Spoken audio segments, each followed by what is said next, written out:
Hello and welcome to Castle's Corner. I am Coach Castle, and I'm here to educate you in the latest science regarding biomechanics, biochemistry, respiratory health, nutrition, and much more. Please remember to subscribe to this channel and like these videos if you find this content helpful. But now, let's go ahead and get into the video. Hello and welcome to Castle's Corner. I am Coach Castle, and I'm joined by a very special guest today who will hopefully become kind of a part of the show. We'll get into that in just a minute, but for the moment, would you mind introducing yourself? Hello, everyone.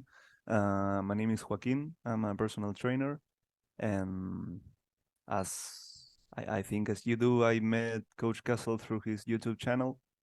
I used to watch his videos and everything. And recently, when he invited people to join his experiment, how is it called? Like the Oh thing yeah, that you want to do. soon I'll be conducting an experiment where I'm testing the efficacy of adding resistance bands to the proper biomechanical exercises with free weights or cables. So basically, two sources of resistance with alternating strength curves performed at the same time. Yeah. So well, I emailed him just because I wanted to be a part of this. And we started talking. I also asked him some questions. He was kind enough to be patient and hear them and answer. And as I was having more questions, and the coach really liked those questions and thought they were interesting for making a topic for videos, we had this idea to start like a podcast where I ask you questions and you answer them. And well, try to try to ask questions that most of you guys that will be watching the videos will be doing, or common questions that maybe, yeah, common questions, more complicated questions, like things about bodybuilding, related to biomechanics and that kind of stuff. Well, I think you summed it up perfectly. So long story short, what Joaquin says was spot on. I really loved the way you were asking your questions. You were very articulate. You were very thorough. You had clearly put thought into these questions. These are questions that I typically get more from like my clients who are already athletes or bodybuilders, for example. They're I don't really want to say that they're nuanced questions, but they're questions that you have to have a good deal of knowledge across multiple domains to answer them properly.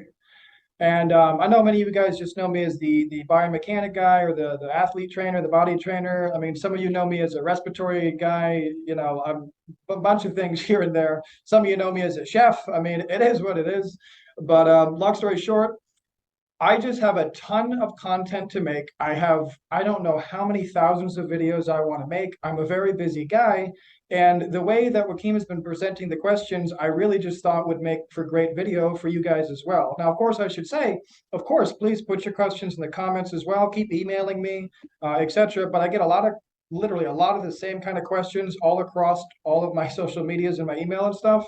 And I'm always happy to answer them. And I feel like maybe this is a better way to reach people as well as like if you don't understand something I'm explaining, well, that means that I'm explaining it poorly or it's not coming across correctly. So you can ask me to clarify, and I can keep going and give different approaches and different angles, trying to explain it from different perspectives, which is very helpful and something I have difficulty doing in just a kind of a one-shot video that I make. So commonly explaining a single aspect of something or a particular aspect of training, it's hard to kind of approach it from multiple angles to make sure everyone understands. This will eliminate that. So, long story short, I don't have any idea what we're going to talk about today. I don't want to prepare anything. It kind of defeats the purpose. These are all going to be spur of the moment questions.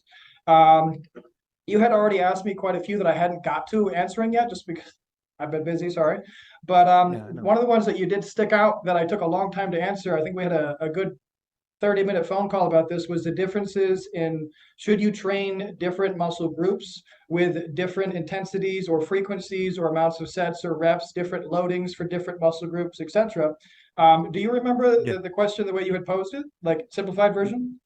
Yeah, not really. The question was not that much about the intensity, but about the volume, because I've seen that for some muscles, for example, my biceps, I feel like I can do maybe like 5 sets one day, and the next day I could do another 5 sets, and I could keep adding sets like that, just training every other day instead of just 2 days per week, and it will be fine. But for my quadriceps, for example, I feel like just doing 4 sets one day already leaves me sore for the next day. So there's like a big difference between my muscles tolerance to certain amounts of volume. And I was talking to some people because I've seen just from your videos on the internet, on different forums, that uh, some really specific number of sets, like do from 5 sets to um, 10 sets, 20 sets maximum for some science studies. Even hearing Dr. Gnoli, he recommended doing 5 sets. You recommended 5 sets. But there were some other people that also talk about using different volumes for different muscles. And that's when I asked you, what do you think? And you told me that, yeah, in a case of somebody who is not just looking to train, but it's like really interested in bodybuilding and in reaching his maximum potential, that he could use different training volumes for different muscles according on how he feels, what specific part he wants to emphasize and grow. And that, yeah, that could be a more precise way of doing it.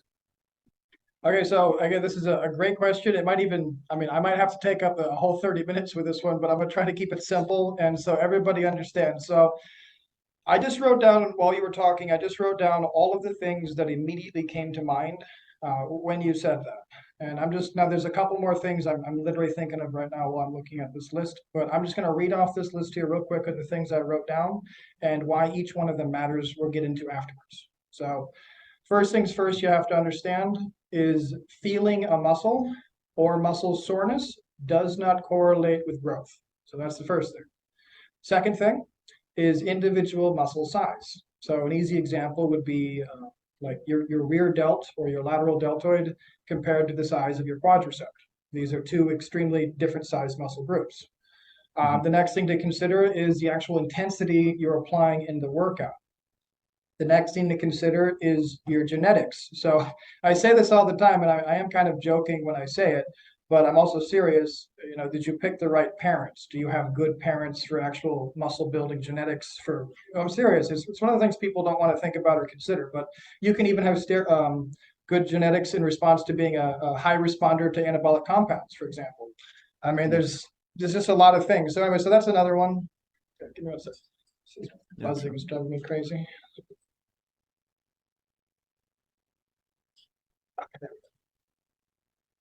So that's another one. Um, and then we have the actual morphology of the individual, like the actual individual. So when I use the term morphology, I'm referring to the fact that it's kind of separate from genetics, but everyone has individually different sized bone. So like everybody has, you know, males have a certain kind of pelvis and females have a certain kind of pelvis, etc. But we also have different shaped like your leg bone, if you're a 6'2" guy and I'm a 6'2" guy, your femur might be a different size than my femur genetically. You might have a longer spinal column and shorter legs. I might have longer legs and a shorter spinal column. These Yeah, come into play a sure. lot with your actual muscle groups. Another thing to consider is, of course, steroids or enhancements. What are you taking on top of what you're already doing? Because this is actually a huge factor when it comes to muscle size and recovery. Um, the next one would be varying your training. This is actually kind of talk a little bit about feeling the muscle and muscle soreness.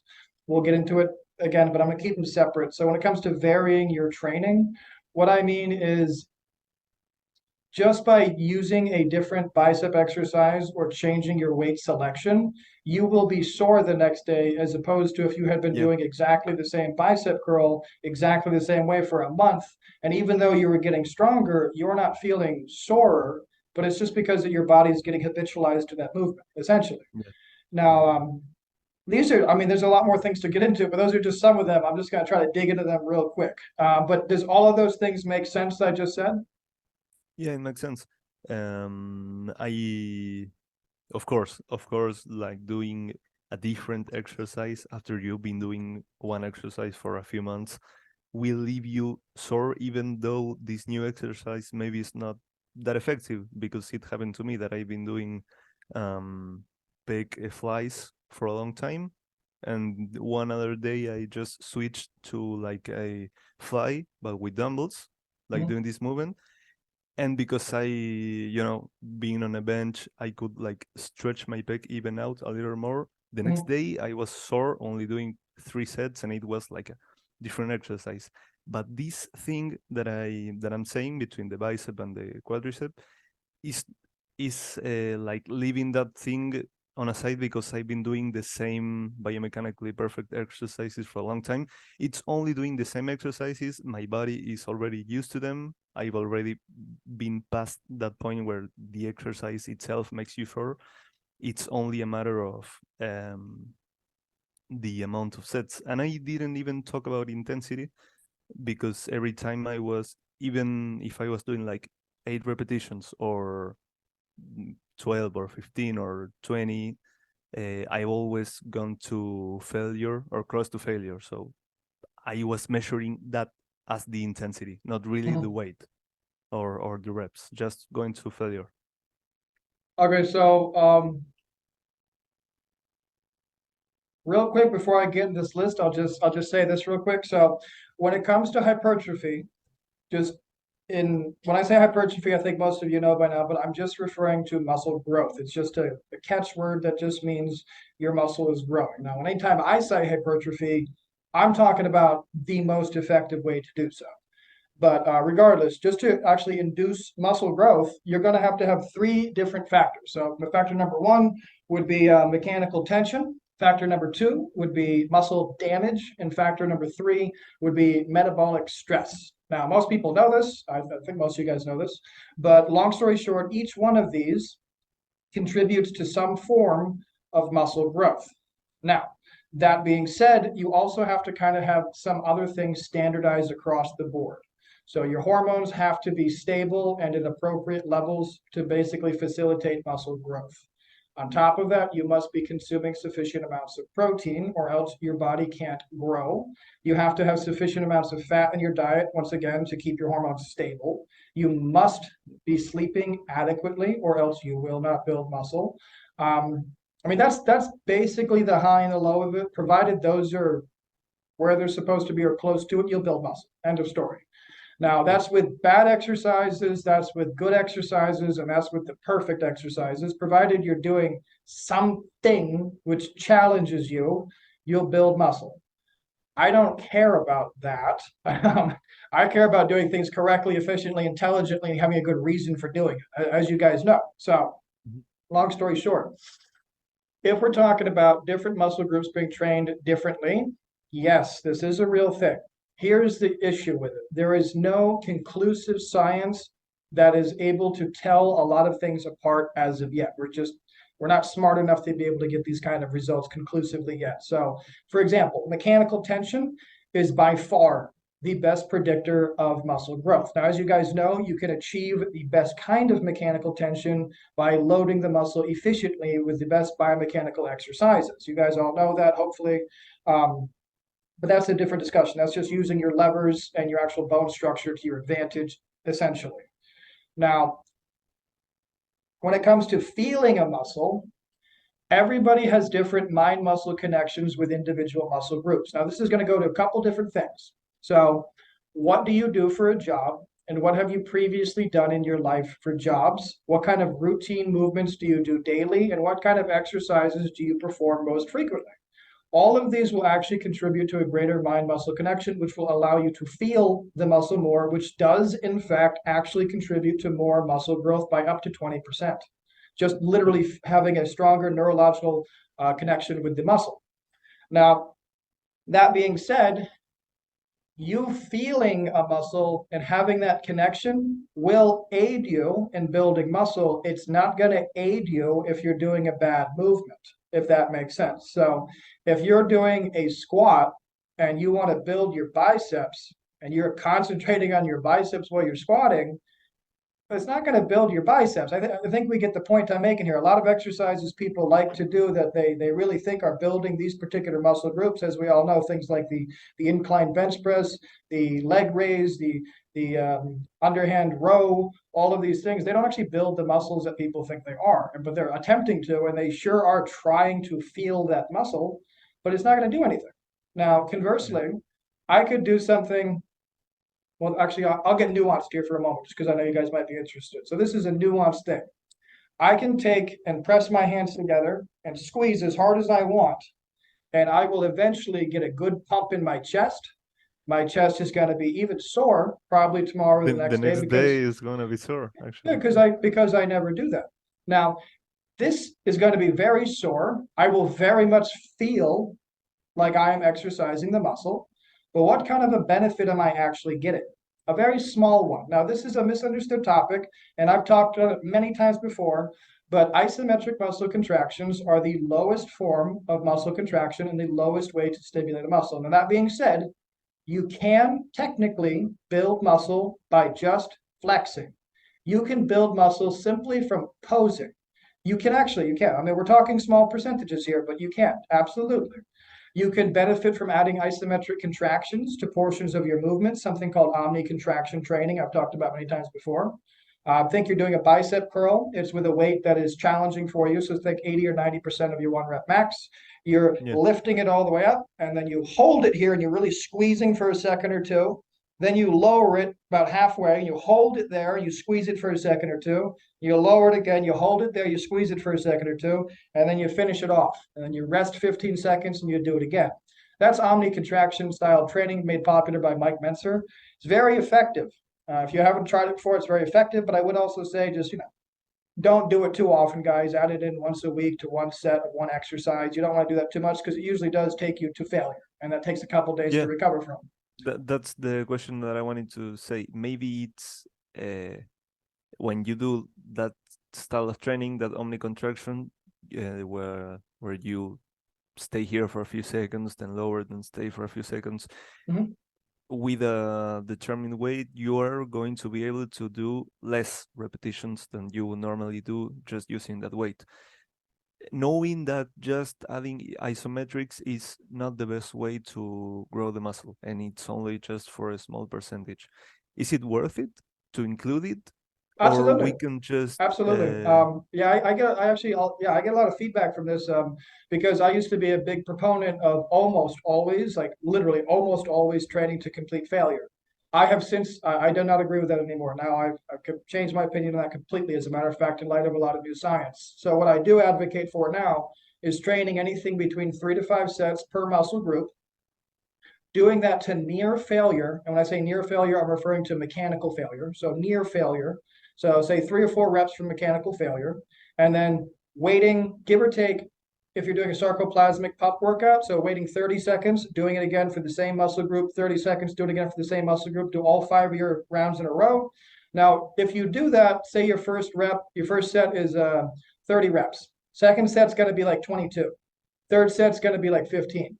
Fourth set is going to be, 7. And then the final set will be like 5 because you're taking no break. You're completely depleting all the glucose in the muscle. Your actual perceived fatigue is going up very highly, but you're getting a hell of a good sarcoplasmic pump in your actual muscle. You're swelling it. You're pumping nutrients in there. You're swelling the fascia tissue. You're increasing the amount of fluid it can actually hold and maintain. So these are all really good things that you do want to do.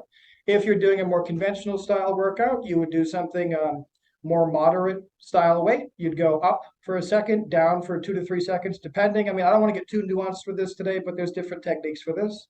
And then you do yeah. it under control and you would continue. And then you would rotate through your exercises. So say biceps, triceps, front delt, rear delt, lateral delt, upper trap, back to bicep, you'd go like Yeah, that. So you had that's 4 or 5 minutes. Yeah. That's how So I train, actually. yeah. So this way you would have 4 or 5 minutes in between sets. This is going to stimulate both strengthening your tendons, strengthening your overall like musculature strength, as well as increasing size. It's not only going to be focused on increasing size. That's the difference. And then of course you mentioned this earlier. I don't know if it was here or earlier. The 5-5. You see like power lifters doing 5 sets of 5 reps. Now that is Yeah. almost they don't care about appearance. They're just a bunch of big fatties. They really don't care. They just want to move the most amount of weight. They are From purely point A focused. to point B, and Yep. that's the only thing that And matters. they are purely focused on increasing their total capacity to take load or overall strength in general. They could care less what they look like. They could care less about muscle size. I've said it many times, but I used to deadlift over 600 pounds and I was 140 pounds at the time. I mean, and this was narrow stance before anybody says anything. I hate people who do sumo. I mean, to each their own, but I think they're idiots. I used to do deadlifts, literally stiff-legged. I was 145 pounds at the time. I was puny, tiny little anorexic skeleton. And I was doing it purely for my ego because I was the only one in the gym who could do that. I was a little guy and I used to show up all these other big guys. But guess what? I didn't have any muscle size or definition or actual real strength. And I was actually really like destroying my whole body chain entirely by doing these kinds of things. But again, we're going off on a tangent here. Sorry.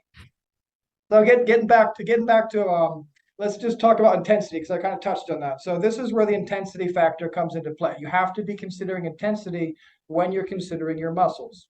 So just because you don't have a strong mind muscle connection doesn't mean that you might not be overtraining the muscle, for example. And if you overtrain the muscle and you train it again 3 days later, it's not going to be recovered. It's just going to stay small. It will stay small because it's constantly in a deficit, never fully recovering and making the actual jump to super compensation. Does that make sense? Yeah, it makes sense. Okay. Now, so you have to select your intensity and also you have to vary your intensities as well. So like I said, when it comes to the sarcoplasmic training, where you're doing, I think most of you guys would call it pump sets or feeder sets. I've heard a lot of different terms for it, but it's like how you see bodybuilders train typically is they'll do biceps, biceps, biceps, biceps, biceps, or whatever, or biceps, triceps, biceps, triceps, biceps, triceps, and supersets. The reason for this is because they're literally pumping the muscle up, as I said. They're looking to overload it to increase the fluid in the muscle. What this does is it expands the muscle's fascia and its capacity to hold more, let's just call it nutrients to keep things simple. So by making that aspect of your muscle stronger, it's going to translate to you actually having more gas to perform more reps with higher weights. You do really want to train that. And if you're looking for size, you really want to train that, again, for size that particular way. But you also got to have a healthy body, strong tendons to be able to take these kinds of reps. So you do also have to train in more of like a lower rep scheme with higher weights, higher weights, lower rep scheme. You're going to be focused more in this particular case on essentially the eccentric contraction where most of the mechanical damage occurs, the actual myofibrils being damaged in this particular case. The first portion of the movement, whatever movement it may be, the first portion where the muscle is most stretched is where the muscle is at the most mechanical disadvantage. It's also where it's 9 times stronger than throughout the rest of the movement for most muscle groups, depending on how much it's stretched. Now, starting from there and pulling it through the correct range of movement, the most important aspect of it is actually the first portion of the movement. So the first portion. Yeah, so I mean, I hate to say percentages because nobody really knows, but give or take, like the first 40-50% of the movement is actually the most important part in terms of developing explosiveness, strength, tendon strength, these kinds of things. But if we're talking strictly muscle size, you actually do want to shoot for a lower rest time in between your actual sets of the same exact muscle. That's why I'm not actually even a fan of supersets, because if you're doing 30 reps for biceps and then you're going to turn around and do 30 reps for triceps, that's not 30 seconds in between. That's going to be more like a minute in between. That's too long. That's why I don't train. I would just do all biceps. The days I do the sarcoplasmic training, I do all biceps. I wait a minute, I do all triceps. I wait a minute, I do all front delt. I mean, you guys get the idea. Now, in the in-between time, that 30 seconds of in-between time, it's not like I'm taking a break.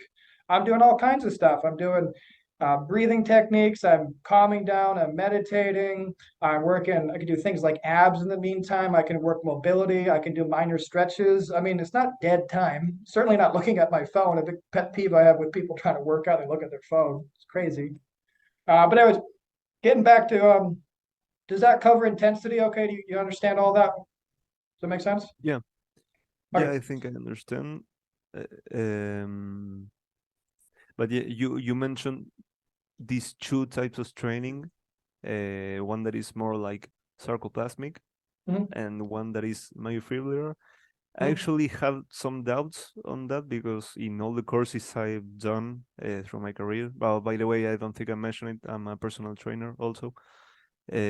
On all these courses that I've done and looking through information on the internet, I've seen that at first that there was a clear difference Mhm. between myofibrillar training, like from ranges to 5, from 3 to 7 reps. That was purely myofibrillar, and then everything that was like from 8 to 12 to more reps was all sarcoplasmic. I never really found the sense to it, and Let me see if I can explain it for you, actually. yeah, if you can, Okay, please. so all right, so I totally get where you're coming from, by the way, because I used to think it was bullshit, as a matter of fact. In all seriousness. But so here's the difference explained as simply as I can. And let me know if this doesn't make sense. I'll come at it from another angle, like I said. Okay. Sorry, long story short, think about it like this. Remember how I just mentioned mechanical disadvantage and the muscle is 9 times stronger in the stretch position? Yeah. Okay, so this comes into play here. So when you're in that position of mechanical disadvantage and your muscle is 9 times stronger, and you just barely initially take it out, or you bend your levers, you're pulling your levers together essentially with the muscle, you just barely start that process. This is when your muscle decides how many myofibrils it's actually going to be recruiting. So if this is a low load, say in my case, I don't know, 10 pounds. If I'm doing a bicep curl with 10 pounds and I go like this, actually, we're going to get to this later when I talk about different kinds of muscle fibers. But say we'll talk about now, I guess. We'll, whatever. Say I got 10 pounds and I start doing the curl. My body knows the second I go to pick up that 10 pounds, essentially, I mean, I'm keeping things simple here. It's not like my body doesn't have a brain, but I mean, my nervous system understands how much load is being placed and how many muscle fibers they're going to have to recruit. So if Yeah. I go to pick up 10 pounds, they're going to say, oh, all right, this is an everyday task. This is easy for us. We don't need to sweat. So most of you guys just hang out. Now, when I say most of you guys just hang out, I know like this might sound like I'm contradicting something called the all or nothing muscle contraction principle. I'm not. I'm just being nuanced. So there's something called the all or nothing contraction principle, which basically means if my bicep is performing an action, all of my muscle is working. The whole bicep is working. All of the muscle fibers are pulling. Now, Yeah. this is true. Again, I'm not contradicting this. I'm just being nuanced. You have different kinds of muscle fibers that you use for different things. And these are selected basically by how much of a demand that the muscle is under. So an easy example would be uh, if you think long distance runner, guys who run like 100 miles, they look like skeletons. They kind of have to. Okay, they're not covered in muscle, and yet they can go 100 miles. Now, look at a sprinter. Sprinter's going 100 meters, whatever. They look like bodybuilders. Their legs are fucking huge. They got giant legs, right? Now, Yeah. this is because the different activities that they're performing repetitively for years to get good at them are changing their bodies. They're selecting specific muscle fibers, prioritizing those, and increasing the size or the strength of those muscle fibers. So, in the case of a long distance runner, they don't need muscles. In fact, muscles would be counterproductive because it's more weight that they have to move. They don't want that. What they do need to have is strong and very elastic tendons. So the body prioritizes that, as well as the deeper kind of, I don't want to say superficial, I would know it as pink muscle fibers, but one kind of muscle fiber. Now, in the case Those of, type A, are they called type A, type it depends 2X? on, it just Yeah. kind of depends on how, I call them pink, red, and white. You can also go A, B, A, X, A, B, X, A. Yeah, It depends doesn't, on. we're going to keep it simple. Try to keep it simple here. Okay, So okay, okay. just trying to keep things simple. So anyways, it selects one kind for that, one kind for the other. Now sprinters, on the other hand, they're sprinting. They're using their explosive power. They need massive glucose for these rapid bursts of energy. And they're only doing these rapid bursts of energy rapidly, kind of like a pump set for your bicep. They're with their quads and their glutes. Whereas the long distance runner is going do dee do dee do dee do dee do dee do dee do dee do. So you Yeah. can see that you can. I mean, I'm simplifying things, guys, but Yeah. this is essentially the nature of it. I'm trying to use metaphors to get it across. It's again complicated subject, but long story short, if you have a heavier load, in my case, it would be I guess 50 pounds, and I'm doing a bicep curl with a 50-pound weight. I know I got 5, 6 reps, good ones, 5, 6 good reps. That's it. That's my limit. Now, when I go to actually pick that weight up, I'm engaging a completely different set of muscle fibers, and I'm also engaging a lot more. So let's just say, for simplicity's sake, there's 3 kinds. Well, I'm targeting one, which is usually only used for the lightweight stuff and the everyday tasks. I'm targeting two, which is used for the middleweight stuff because they really better help out. And I'm targeting three, the guys who usually just kind of sit back and watch because they don't need to be involved, generally speaking. All of those guys are now working together in concert. Now, if you're doing something like this with this kind of a heavy loading principle, can you do a lot of reps? No, you can't. You can only do a few reps. This by demand. This is how it works. You must only do a few reps. This is the inverse relationship that intensity and time have together. The greater the intensity, the less the time.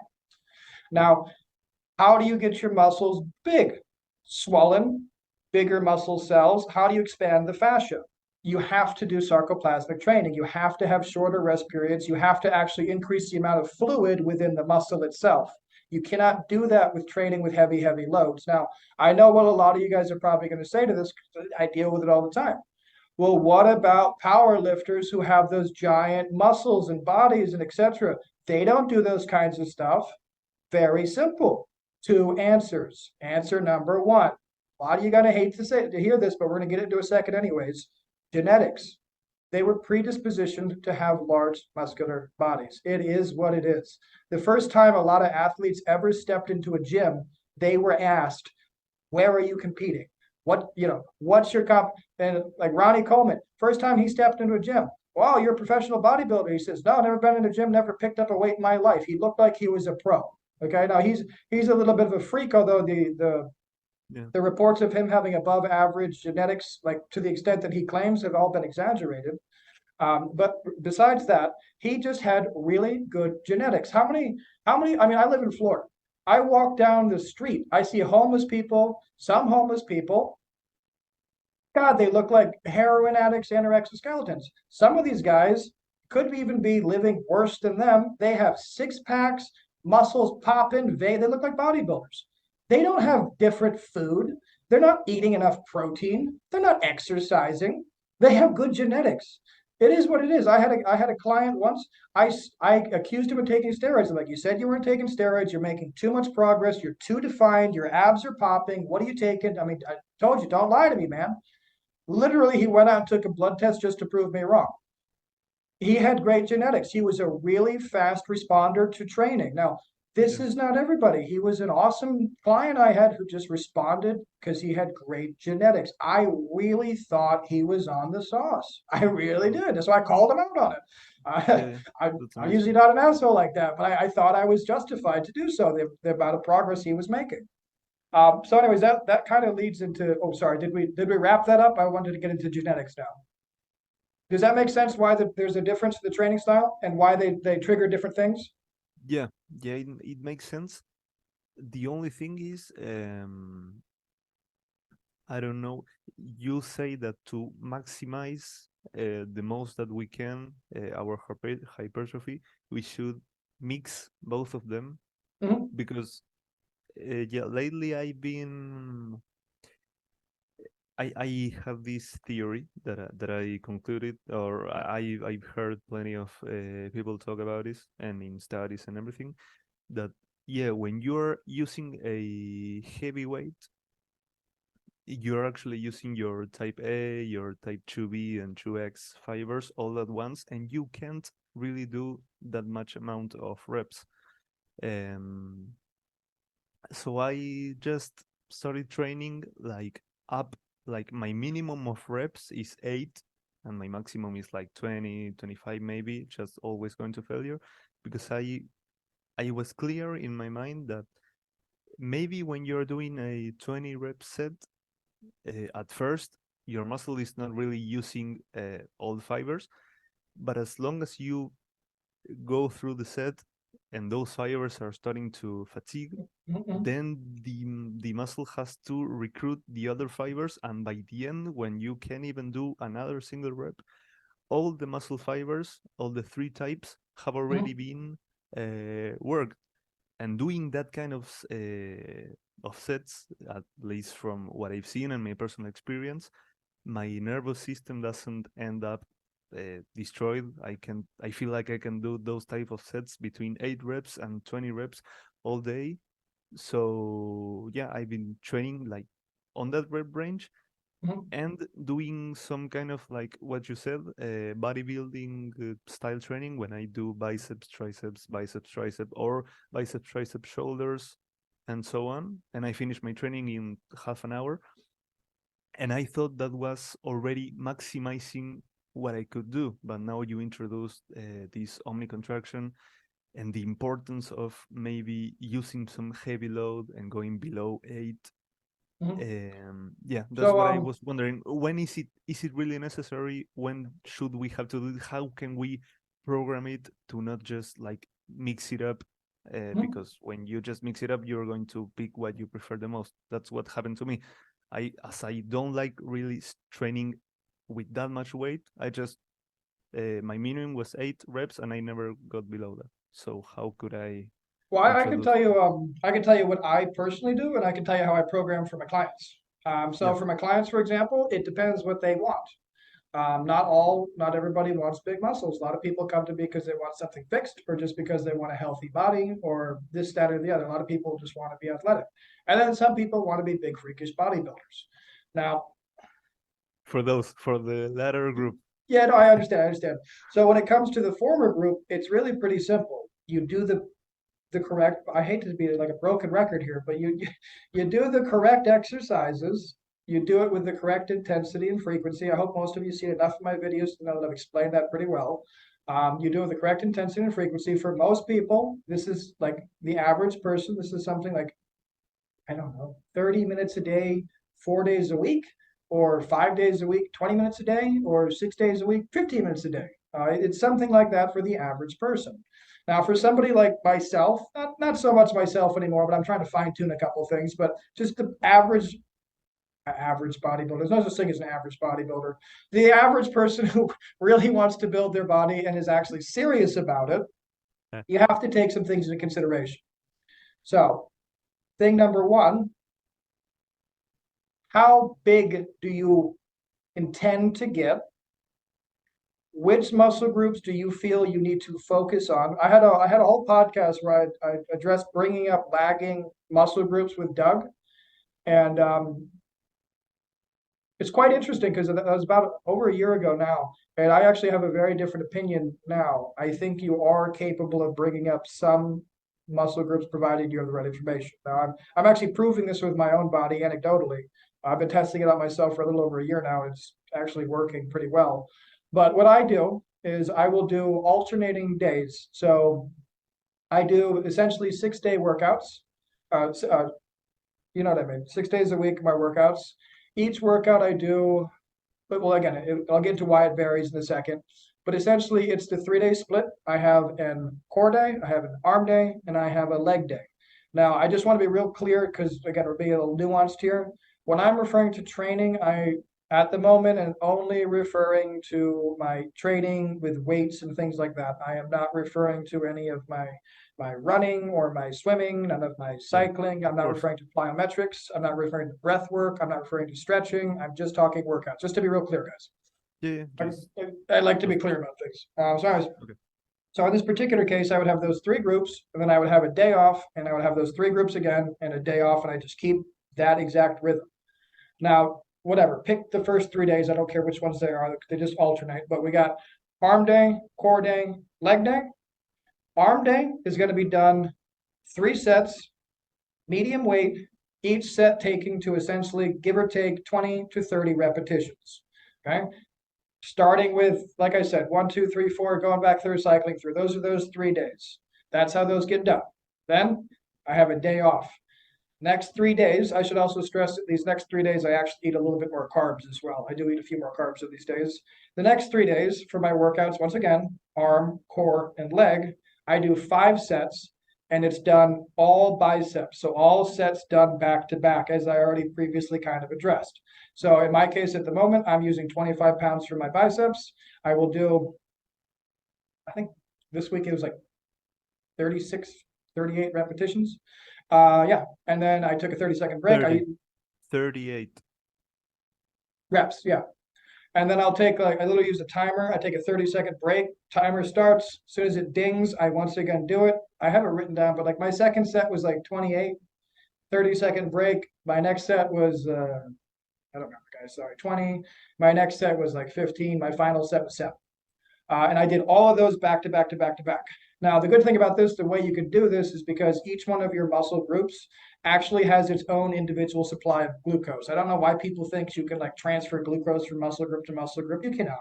So if you exhaust all the glucose in your bicep and you completely exhaust it, perceived fatigue anyways, it's done. Yeah. Then go ahead and move on to tricep. So I didn't say this yet, but each one of those sets of repetitions, 38, etc., all of those, I did stop before failure. I stopped 2 to 3 reps short of failure each and every one of those sets. I could have gone a couple more reps each time. I did not. I stopped early, just to be clear. Okay. Then I would switch over to triceps and do the exact same process. Now, this kind of a workout, my arm day, if I do it like this takes about 30 minutes. Arm day, when I do it the other way, takes about 15 minutes. So there is a difference in the workout time itself, but that's how Yeah. I split it up. So every week I have one way and also the other way. I no longer actually do the strength, the heavy weight or the tendon training. I don't do it anymore for multiple reasons. I frankly don't need to. We'll leave it alone at that. Would you But say anyway, that for hypertrophy only purposes, that tendon training is not really that necessary? I Or really, is I really, unless you're an athlete, I would not worry about it.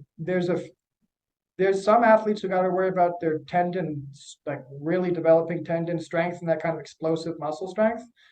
The yeah, average person has no need whatsoever for that. I mean, never I, I really. I'm the kind of person who likes to be very comprehensive when I train somebody. You come in to see me, the first thing that we're going to be doing, well, I mean, after we talk, the first thing we're going to be doing is literally a full hour of measurements. We're going to be measuring your heart rate variability, your breathing IQ, your weight, your grip strength. Every single piece of your body is going to get measured. We're going to be measuring all kinds of stuff. Then you got to take a psychological test. Then you tell me your pitiful list of things that you want to fix and correct about yourself. I say, okay. And then I make you a plan for another 100 things on top of that you don't even know you can do yet because I want you to have a much better body and lifestyle than you even know is possible.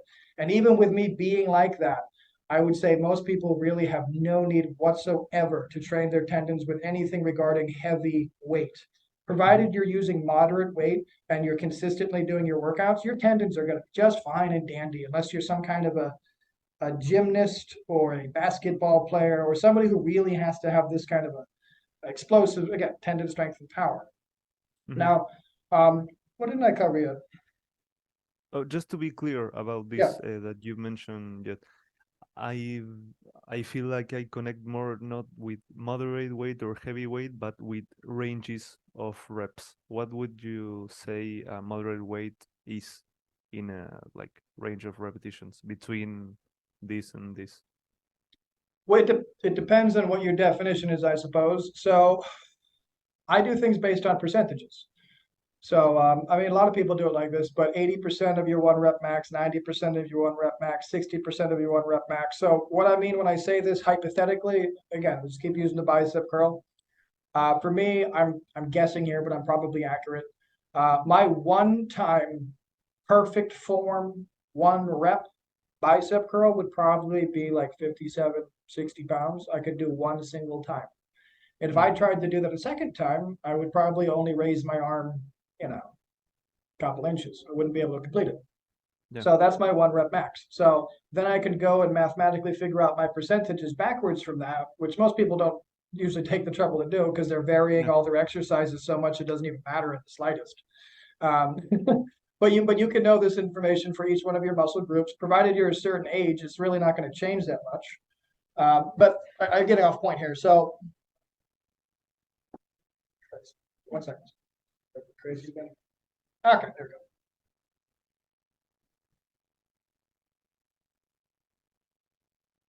I'm sorry. Refresh. What the hell was I just saying? Sorry, this was distracting me.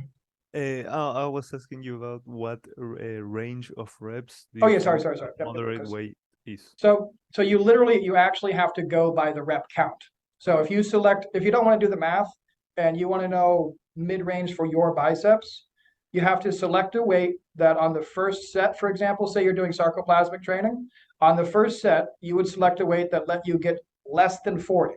If you're doing, let's say, the other style of training where it's kind of like cycling through the workout and you're going for moderate weight, as we've said, kind of the mid-range, you'd literally pick a weight that on the first set would allow you to get between 20 and 30 repetitions. On the second set would allow you to get, again, hopefully only like 4 or 5 less than that. And on the next set, hopefully like only 4 or 5 less than that. That should be the weight that can consistently get you those results. And also a big thing I tell people all the time, if you are exercising correctly, your weights will really not change that much. Your rep schemes will slowly be increasing over time. You'll get 1 or 2 extra reps every week, and eventually you can add 1 or 2 pounds.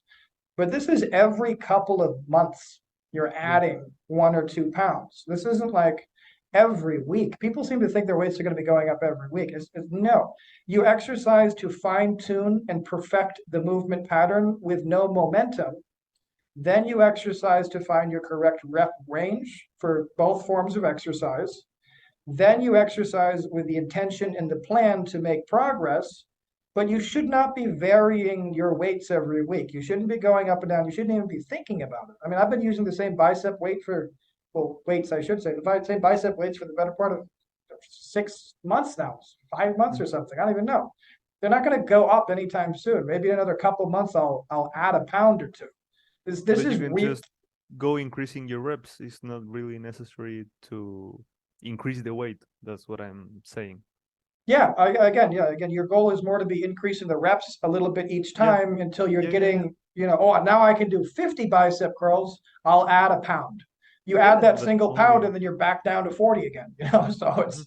it's not a big deal. So real quick, let's talk about morphology though. So I'm actually in the process of making a video about this, so I don't want to get too much into it. But Cool. long story short, a lot of you guys have heard me talk about something called biotensegrity before. This is basically just how your body is held together in an intricate network of tensile structures, which are your muscles, tendons, fascia, etc., which are suspending your bones in this very complex lattice work. And it's how your entire body basically moves together. A simple example I always give is you're standing and you're facing somebody, and your feet are facing forward, and I tell you to turn around 180 degrees and look. When you do that, every single part of your body moves. Your head turns, your spine moves, every one of your ribs moves, your entire pelvis shifts, both of your legs move, everything down to your feet shifting and pronating to allow you to look behind you. I mean, simple things that people go to the doctor for all the time can be easily fixed by changing your style of clothing, the car seat, a large wallet in your pocket, a sleeping position, a mattress. People will go to the doctor for thousands and thousands and thousands of dollars in tests, and it's just a simple little thing like this, which can be easily explained and rectified. It really boggles my mind sometimes. It does. Um, but anyways, when it comes to morphology in itself, this is it's essentially, as I said earlier, everyone has different sized levers or bones and different ranges of flexibility. This is one of my reasons I have problem with chiropractors. Not going to get into it this one. I'm going to be doing a whole Mythbusters on this one, but I don't like chiropractors because they basically are liars. They don't do anything. They're useless. Generally, I always say on a bell curve, some chiropractors help, but I would say that the way they help is by not using chiropractor techniques. So they're not really chiropractors. So anyways, the reason chiropractors will say all kinds of things to people just to get them for clients is, oh, your spine is misaligned. Your spine, oh, it's not good. It doesn't look right. Oh, look at this x-ray here. See this x-ray? This is a healthy spine. You see your spine? Your spine looks like this. That's not healthy. Well, that's not true. That's all lies. So everybody has a slightly different shaped spine. Now, your spine does have to have an S curve, and it has 3 different segments to it. You got the upper part of kyphosis. This is what most people know, where they got the head kind of slumped forward. Yeah, because of looking at the phone and such. Mm-hmm. Well, for a lot of reasons, but I wouldn't dig into that now. But then you have the thoracic cavity, which is the most immobile part of it. It's kind of inflexible because the ribs are right in between those vertebrae, so it doesn't move too much. And then you have the lower part, which is where you have your lumbar lordosis on most people. Now, all of this means is that your spine is shaped like this, essentially to facilitate all of the different movements that your body has to go through. It's so complex, I could do a 10-hour video on it. It doesn't matter. But you do not have a misshapen spine generally. What you have is a unique spine to you. How do you tell if you have a healthy spine? Well, you just look at the gaps in between the vertebrae and you see if those things are adequately spaced and if it is interfering with any part of your bodily activity. So do you have, for example, if you have extreme kyphosis or you're really slumped forward like you see a lot of people, This is because essentially your pectoral muscles, as well as a bunch of muscles, are permanently short locked, or they're basically always forward. They're very weak, and they're just kind of pre-shortened or pre-contracted. A lot of you guys would know this is active insufficiency, but it's basically permanent. Now, that means that their back muscles, they're overstretched and they're over lengthened. So this literally causes their body to collapse forward. And this is a vicious cycle because guess how gravity works? Well, the more you lean forward, the longer you The lean more forward, the more you, you're going to be leaning forward, the longer you guys get the idea. It's a vicious cycle. So this is how they'll get people. But again, just with a grain, guys, use your brains. If you check your vertebrae spacing and you don't actually have oh my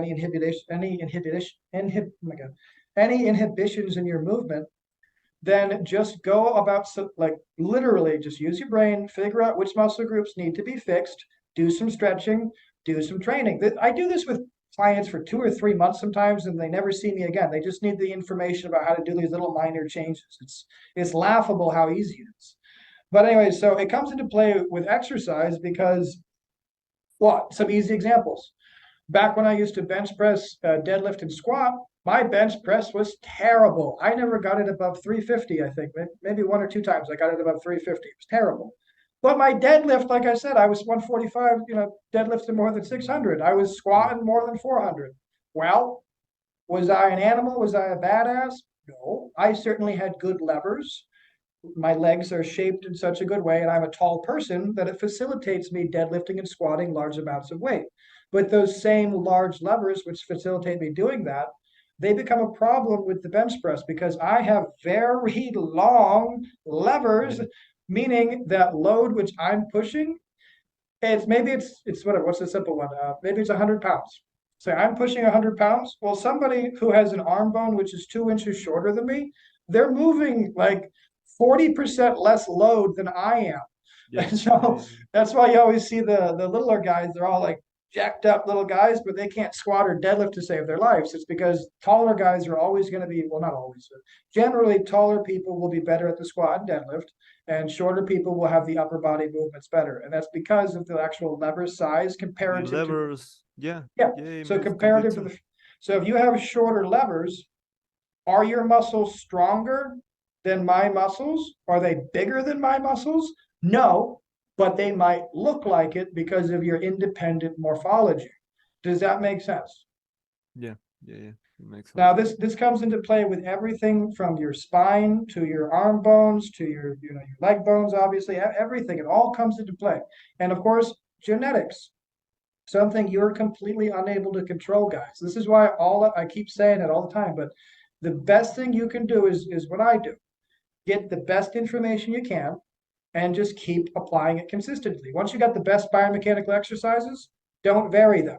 But as we There's just no talked about, sense in, vary your training to get better results. You can vary your training, learn about that. Learn about nutrition to improve through that method. That'll improve your body. I'll stop, but you guys get the idea. This actually brings us to steroids. I haven't covered that yet. So steroids and training. I'm not going to like harp on this because I haven't really had a lot of requests to talk about steroids. But as you guys know, of course, I talk about steroids at least with my clients, and I have quite a bit of knowledge myself about them. I've dabbled with them quite a bit as well. Long story short, I can tell you from firsthand experience, as well as all of my clients, as well as all the stuff I read. Number one, yeah, steroids work. Here's what they really do, though, in essence, because they're very misunderstood. All a steroid is synthetic testosterone. Okay, that is what an actual steroid is, synthetic testosterone. Now they can chemically alter this different ways to do different things and different effects on your body. I'm not going to get into all the pharmacology of that.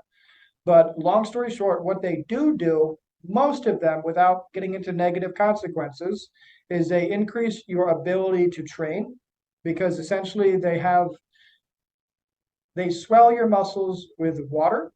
They increase your ability to synthesize protein as well as byproducts. So basically, you can train more intense with more frequency and recover faster. They improve your mood in most cases. Again, I'm going to say in most cases because some steroids do not improve your mood. They actually destroy your mood, like Tren, for example.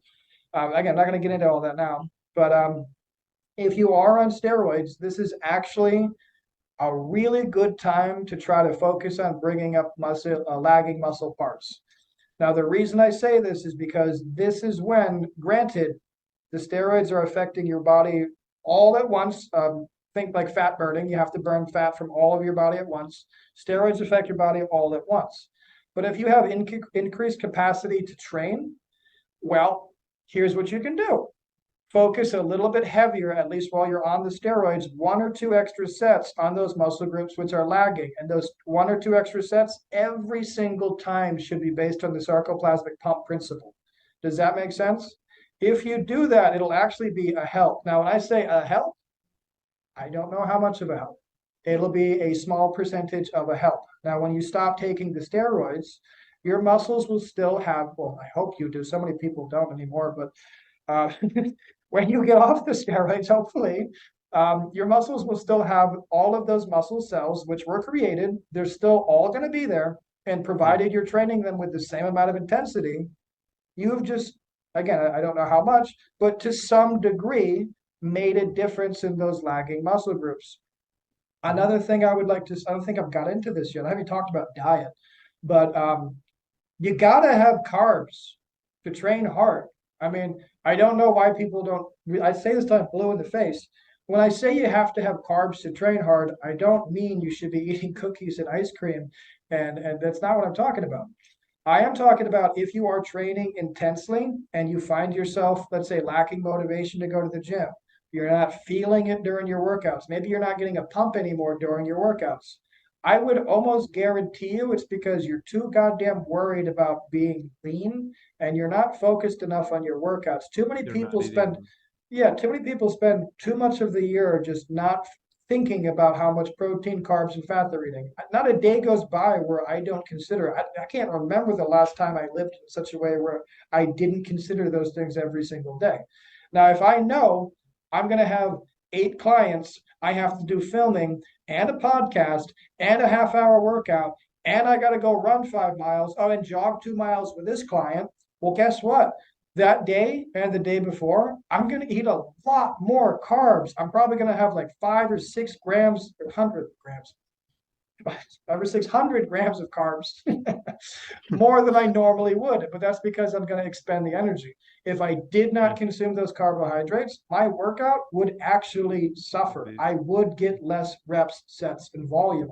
It just would happen that way. That's the way it is. Yeah, I felt the same. Yeah, You got to those have the days carbs. that I couldn't eat enough, or that maybe I've been through not not intended fasting, where I had to go to work and then I got to the gym maybe 6 hours from being awake or more without eating anything, and I noticed that I maybe do 5 less reps in most exercises. I feel, yeah, I feel more tired. I finish the workout, but it doesn't feel good. It feels bad. Well, So yeah, I don't want to harp on this either, but this is something else that really should be mentioned. You don't need to be sore after your workouts. You also shouldn't be finishing your workout and be exhausted. You also don't even have to leave the gym and feel like anything was accomplished. That's perfectly fine. Now, I'm saying this for a multitude of reasons. So I'm going to just very briefly touch this, but then we got to wrap it up. We got a client at 3:30. oh, So very briefly, I say this for multiple reasons. Number one, call it consistency and habit building. You're still going to the gym. You're still doing something.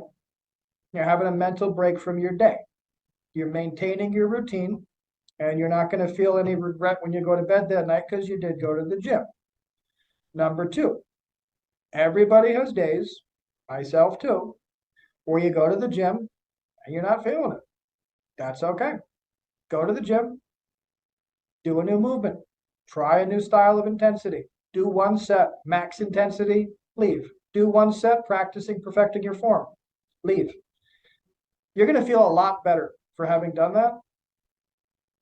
You'll have stimulated the muscle, so the yeah, muscle's not going backwards. You'll have maintained the habit.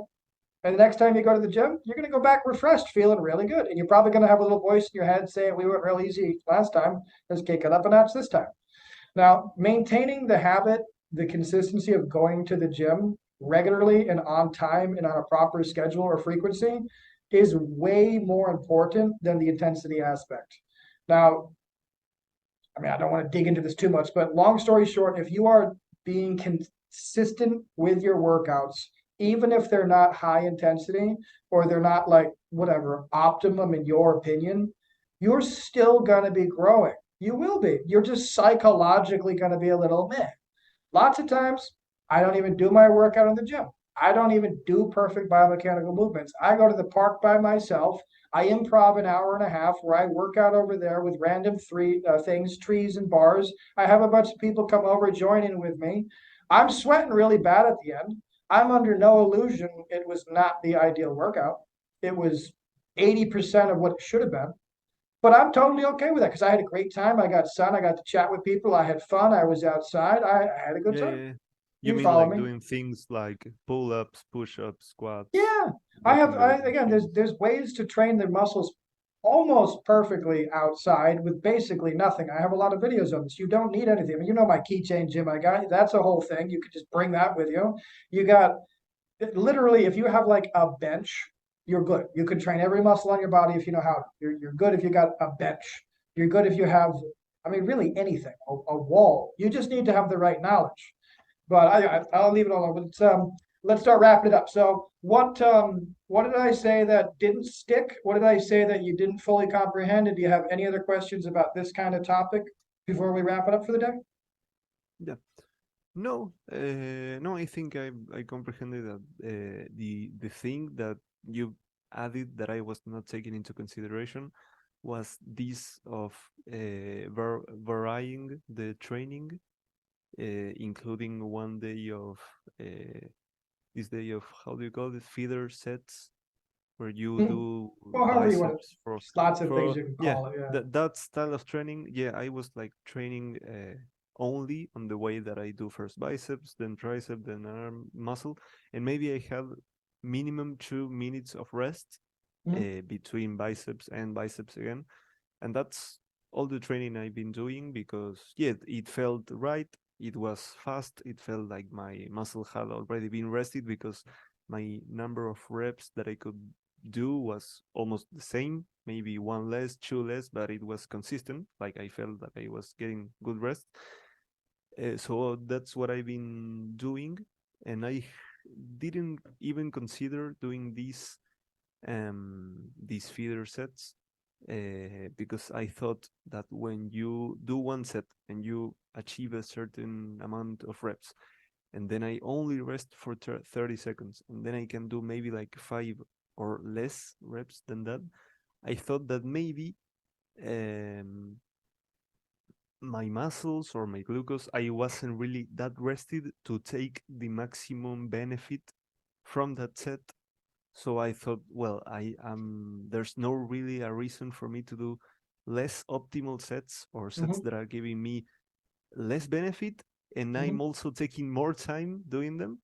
Why I don't just like throw all these other methods and just stick with the way that is the fastest, the easiest, and the one that gives me this consistent um, progress. But you mentioned that this is what mostly helps building all these, like getting the muscle full of fluid, stretching the fascia, and that this also translates better to the other days where not Mhm. necessarily training heavy, but it also translates to these days where you do one muscle, another muscle, that the way that is not back to back. I don't know how you call it. You know, there That was a kind of the same way you just said back to back is fine, but you just brought up one thing I think is an important thing to mention is that again, I'm not sure why this is the case, but I've recently just seen a lot of this. You guys got to train your whole body. I mean, I don't know why I got to say this, but I mean, I see a lot of people who are just not training their traps, or they're not training their lats, Mm. or they're not training their rear deltoids, or they're not training their glutes, or whatever. Um, Guys, just for the basic average person, guys, you got 22 movements. I mean, that's not a lot. I mean, that covers most of your body, guys. I mean, just the reason I'm saying this is because you're never going to develop a large, strong body if you have parts of your body which are compromising other parts of your body. So this goes back to what I was talking about with biotensegrity. If I have an overdeveloped chest, like I'm a bodybuilder, I'm just focusing on building my chest, building my chest, building my chest, building my chest. But I never do any work on my middle trap, my lower trap, my upper trap. I never do any work on any of those rhomboids, those kind of muscles back there. I'm going to get a short locked chest. I'm going to start getting kyphosis. I'm going to start having all kinds of shoulder problems. My collarbones are just going to start getting crushed together. My rib cages are going to get smushed. I'm going to start getting breathing problems, which is going to compromise my training. You get the idea. This is the same thing as the guys who train upper body but not lower body. This is probably the dumbest thing you could do. Where do you think your power comes from? Where do you think your stability comes from? Your freaking foundation, your legs. How do you think you throw a baseball or a powerful punch? You have to start with the legs. That's where the chain starts. And if you have weak legs, you have a weak upper body, and you're just asking for an injury. It's just how it works. But it also affects muscle growth too. You can't just build certain muscles and ignore the other ones and not expect repercussions. The muscles you're trying to build are going to be getting short locked or pre-contracted almost permanently, which means it's not even going to be able to contract the way it's supposed to. So you're going to be limiting your growth with that anyways. I hope that makes sense. But let's wrap it up here, guys. So what we're going to do now is who knows where this goes or how it keeps going. But I know we're going to do some more of these. This was a lot of fun. Did you have fun? Yeah, it was amazing. Yeah, I had a good time. So we're going to do some more of these. What I'm going to do is in the description below, I'll have my email there. Reach out to me with questions. I'm going to put your email there too if you want. People can reach out to you with questions. Sure. And questions in the comments. Me and Joaquin will both check the comments and reply if we have time. And that's it. I think we'll probably start doing this a little more regularly, guys. And let me know if this was helpful. And this was a lot of fun. But have a great day, brother. And just remember, everybody, if you can, like, share, comment, subscribe, as it helps the channel grow. I'm trying to feed that algorithm to get this kind of information to more people who are just as educated as I was once upon a time, as Joaquin was once upon a time, as the rest of you guys were. Trying to help everybody out here. So let's get this information to the world. All right, Joaquin, it was a pleasure. Let's chat soon, brother. See you around, man. Every little bit counts. Don't forget, get your finger exercise in and help me out at the same time. Like, share, comment, and subscribe.